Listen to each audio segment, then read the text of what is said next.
Easter/Pocha does not come from Ishtar Chiwenga is wrong. We have recently finished the Easter season and now we get into Sundays after Pentecost.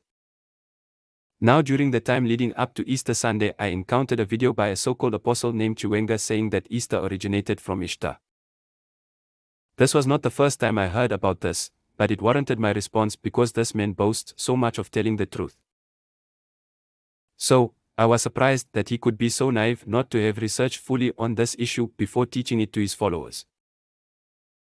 He is lucky that his followers just accept everything he says without questioning. Easter, or in Greek Pocha, is a celebration of the resurrection of Jesus Christ, but there are some who question its origins. Some pastors, like Chiwenga, claim that Easter comes from the pagan goddess Ishtar. In his sermon titled, The True Message, he makes a remark that Easter comes from the moon goddess Ishtar, and it was the Romans who changed the name to Easter so that people may celebrate it without knowing that it is about the pagan goddess Ishtar. This is not true because first, he assumes that ancient world spoke English. English was not yet there. However, the language spoken mostly was Latin, especially by the Romans, and in the East the common language was Greek. The word Easter comes from the Latin word Pochai, which in Greek is Pocha. It is only in English where Easter sounds the same as Ishtar. All those who learned directly from the apostles kept Easter, and those who came after them, and this is well documented if one takes time to read the early church writings. Chiwenga also holds the error of sola scriptura, as he assumes everything that happened and was taught by Jesus and the apostles was written in the Bible. St. Paul teaches us to hold on to the traditions received from them, apostles, whether they are received by epistle or orally, 2 Thess 2:15, but Chiwenga teaches that you should only hold on to epistles alone.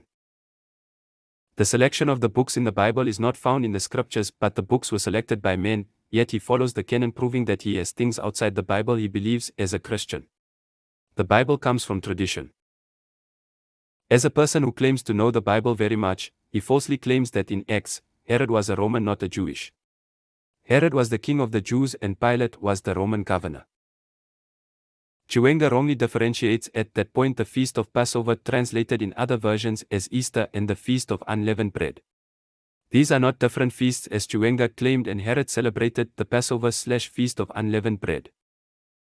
He further states falsely that Easter started during the time of Constantine around 300 AD, which is false because we know from history years before Constantine was born that Easter was already being celebrated.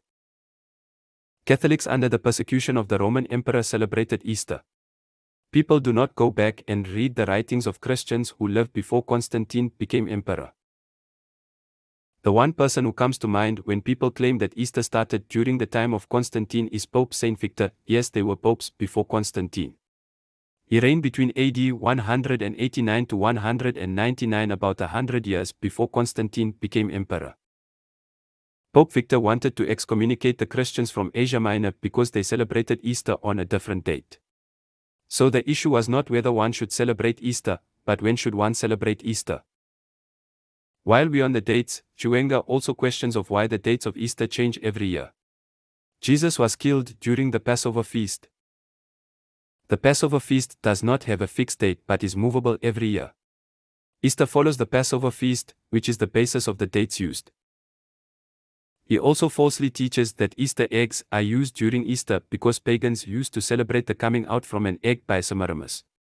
Here used to be strict Lent fast before Easter, especially during the medieval period, which meant no eggs were taken during the time. They were eaten only after Easter, hence the name Easter eggs. I think in the east side of the Catholic Church they still observe is strict Lent. Next I will deal with the falsehoods on Christmas.